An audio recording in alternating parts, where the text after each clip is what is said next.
요즘 주위를 보면 자식과 사이가 좋지 않아 연을 끊고 사는 분들이 점점 늘어나고 있습니다. 연을 끊고 왕래도 없이 지내지만 서로 상처받고 지난 날을 후회하며 괴로워합니다. 어디서부터 잘못된 것일까요? 과연 우리는 어떻게 해야 좋은 부모가 될 수 있을까요? 법륜 스님의 지혜를 통해 부모가 자식에게 반드시 해주어야 하는 것 2가지에 대해 배워보도록 하겠습니다. 어릴 때 부모한테 받기만 했던 자식들은 주는 법을 잘 모릅니다. 가난한 집에서 태어났어도 부모의 헌신으로 대학까지 다 다닙니다. 친구를 사귈 때 다 잘 사는 집 친구를 만나서 눈높이가 거기에 맞춰집니다. 본인이 커서 돈을 벌어도 이미 높아진 생활 수준에 맞춰야 하니 부모를 지원할 여유가 없습니다. 주는 연습은 안 되어 있고 받는 연습만 되어 있으니 자기가 생각하는 수준이 너무 높아져 그걸 맞추기에도 여유가 없습니다. 부모의 지원으로 비싼 교육은 받았지만 주변 사람들과 비교해보니 본인은 부모를 잘못 만났다는 생각이 드는 겁니다. 그래서 부모에 대한 고마움이 별로 없습니다. 그런데 부모의 입장은 어떤가요? 아들, 딸 잘 키우려고 엄청난 희생을 했기 때문에 바라는 마음이 커집니다. 부모가 바라는 마음은 크고 자녀가 주는 연습이 안 되어 있고 오히려 부모에 대한 불만만 있으니 관계가 나빠질 확률이 높습니다. 반면에 처음부터 나는 너를 무리해서 도와줄 수 없다. 내가 알아서 살아라 하는 집의 자녀는 빨리 커서 자립하게 됩니다.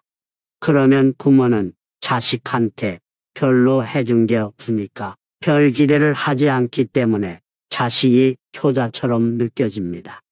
예전 시골의 딸들은 초등학교만 나와서 공장에서 일하고 어렵게 번 돈으로 부모 용돈도 주고 같이 병원에도 갔습니다. 넌 팔아서 대학 보내놓은 아들은 결혼할 때 집 산다고 새로 사업한다고 소 팔아달라고 요구합니다. 왜냐하면 받는 것에만 익숙하고 눈은 높아졌거든요. 이래서 옛날에 아들 때문에 집안 망한다는 뉴스가 허다하게 들렸던 겁니다. 효자가 되느니 안 되느니 하는 것은 옛날 사람의 이야기이고 우리 자녀를 효자, 효녀로 만드는 방법은 간단합니다. 기대를 안 하면 모두가 효자고 효녀입니다. 자녀가 부모에게 잘하는 것이 효도가 아닙니다.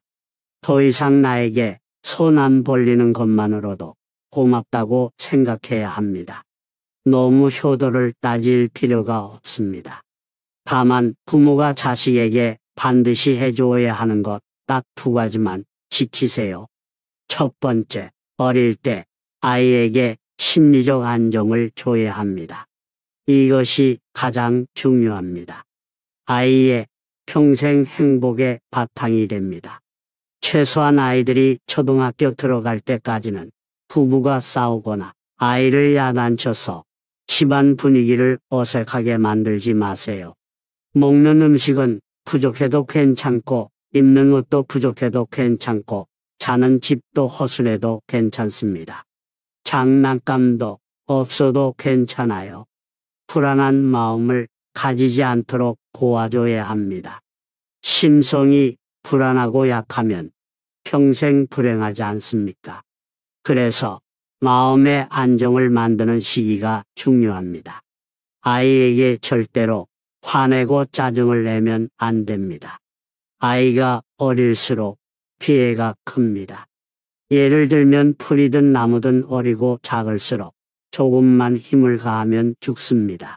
그런데 큰 나무는 상처를 좀 내도 크게 피해가 없습니다. 아이가 태어나면 육신은 사람의 모양으로 태어납니다. 영양만 제대로 주입해주면 한 20살 되면 다 자랍니다. 그런데 거기에 담기는 정신은 백지 상태로 태어납니다. 부모가 한국말을 하면 그 아이는 한국 아이가 되고 부모가 프랑스 말을 하면 프랑스 아이가 됩니다. 육체의 생김 때문에 프랑스 사람, 한국 사람이 되는 것이 아닙니다. 양육자의 정신 상태가 어떤가에 달린 것입니다. 하얀 종이가 물감에 따라서 물드는 것과 같습니다. 그래서 양육자의 심리가 불안하면 아이도 불안하고 부모가 큰 소리치면 아이도 불안해하며 위축됩니다. 이런 아이는 어떻게 자랄까요? 어릴 때 부모가 자꾸 야단치는데 부당해도 힘이 부족하니까 저항을 못합니다. 매사에 불만이 쌓이고 사물을 부정적으로 보게 됩니다. 아이가 자라서 힘이 생기면 누군가 조금만 싫은 소리를 해도 과거에 쌓인 불만이 터져나와 우울증에 걸리기도 하고 부모를 때리는 일도 생깁니다. 그러니까 아이의 행복은 양육자의 마음 상태를 그대로 인식하는 것과 같습니다. 3살까지 학대받은 아이와 사랑받은 아이의 대뇌 크기에 차이가 난다는 의학 발표를 본 적이 있습니다. 3살까지 자아가 형성되고 이때의 성질은 변하기 매우 어렵습니다. 그래서 옛날 사람들이 3살 벌은 여든까지 간다라고 말한 겁니다. 아이는 100% 양육자를 닮습니다. 엄마가 키우면 엄마를 닮고 할머니가 키우면 할머니를 닮습니다. 생물학적으로는 엄마가 따로 있지만 정신적으로는 할머니가 엄마입니다. 무의식의 세계에서는 기른 사람이 엄마입니다. 그래서 내가 낳았느냐, 입양했느냐는 차이가 없습니다. 내가 기르면 내 아이입니다. 그러니 기르는 사람은 아이의 심리가 안정이 되도록 키워야 할 의무가 있습니다. 이 작은 아이에게 기대를 하고 야단을 치고 성질을 부리면 부모의 자격이 없습니다. 본인이 자녀에게 짜증을 내고 다그치는 버릇이 있다면 당장 뜯어고쳐야 합니다. 그렇지 않으면 아이가 불행해지고 본인도 나중에 후회할 일이 반드시 생깁니다. 본인이 지금 아이에게 잘못한 것은 잊어버리고 아이 키우느라 고생한 것만 기억할 텐데 나중에 아이가 삐뚤어지고 폭력적으로 될 수 있습니다. 아이도 불행하고 부모도 불행해집니다.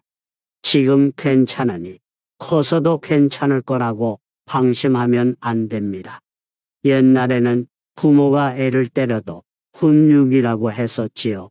한 아이가 평생 인생을 왜곡하고 고통스럽게 살아갈 원인을 만든 것입니다.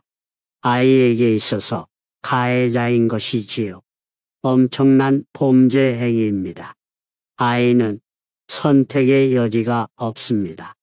어른이 만약 이렇게 하면 헤어지고 이혼하면 그만입니다. 그런데 선택권이 없는 아이를 학대하는 것은 큰 범죄입니다. 법적으로 처벌받지 않는다고 죄가 아닌 것이 아닙니다. 내가 낳았다고 내 아이가 아닙니다. 우리는 어떤 아이든지 태어난 모든 아이가 행복하게 살아갈 수 있도록 길러야 합니다. 야단치지 마세요.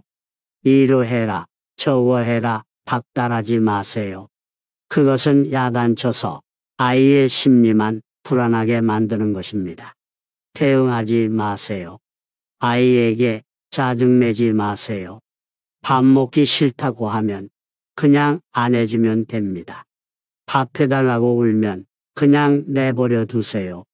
엄마 아빠도 내 시간이 있어야 하기 때문에 제 시간에 안 먹으면 자기가 차려 먹어야 하는 거라고 말해주고 가만 놔두면 됩니다.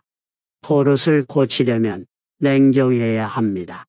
그러나 미워하면 안 됩니다. 어리석고 모르기 때문에 어린아이라고 하는 것입니다. 그런데 그것을 어른이라고 생각하고 대응하면 부모가 어리석은 것입니다. 아이를 보호하는 것은 본능입니다. 사람뿐만 아니라 동물들도 마찬가지입니다. 보존의 본능이라고 합니다. 자식이 없더라도 나중에 아이를 낳게 되면 무조건 아이를 보호하는 보호 본능이 생깁니다. 아이를 학대하는 사람은 정신적으로 이상이 있는 겁니다. 옛날에는 과도한 효도를 세뇌시켜서 늙은 부모를 모시고 새끼는 내버려 두어라라는 왜곡된 논리를 배웠습니다. 이건 잘못된 것입니다. 하물며 내 아이를 학대한다는 것은 정신이상자입니다. 차라리 사람한테 학대를 받으면 그 사람을 미워만 하면 되는데 부모에게 학대를 받으면 사랑과 이상하게 섞여서 정신분열의 원인이 됩니다. 그래서 성인이 되어 부모를 외면하더라도 사랑받은 것 때문에 죄스럽고 부모에게 가까이 가면 학대받은 것이 생각나서 고통스럽습니다. 그런 사람들이 주변에 얼마나 많이 있습니까? 내가 그런 걸 당했으면 내 아이에게는 그렇게 하지 않아야 하는데 자기도 모르게 또 그렇게 답습합니다. 화내고 짜증내는 것은 내 성질머리지 아이에게 화풀이 할 것이 아닙니다. 본인 문제는 정신과를 가거나 기도하고 명상해서 자기가 알아서 해결해야 됩니다. 아이에게 먹는 것 입는 것 대충 해줘도 큰 상처가 안 됩니다. 그런데 화내고 짜증내는 것은 엄청난 상처가 되는 것을 알아야 합니다.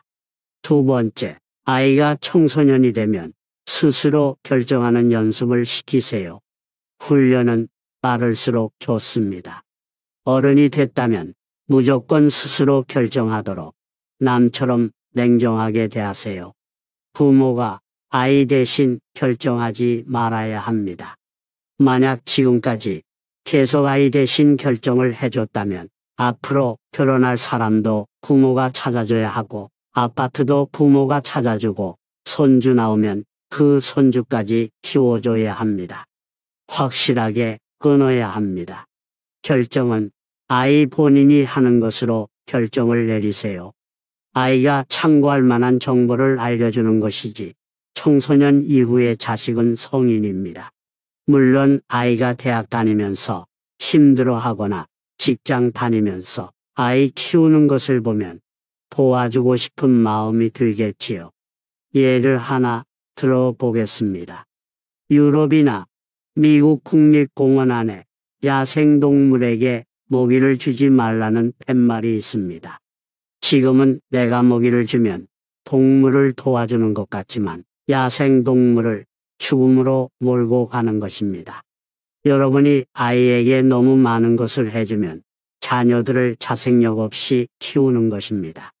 지금 학비가 엄청나게 비싸고 집값도 비싸고 일자리도 없습니다.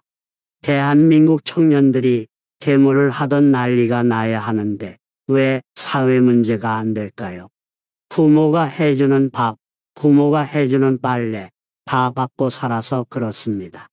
4살짜리 아이가 자전거를 탈 때 아이가 떨어질까 걱정돼서 자전거를 계속 잡고 있으면 아이는 자전거 타는 법을 영원히 배우지 못합니다.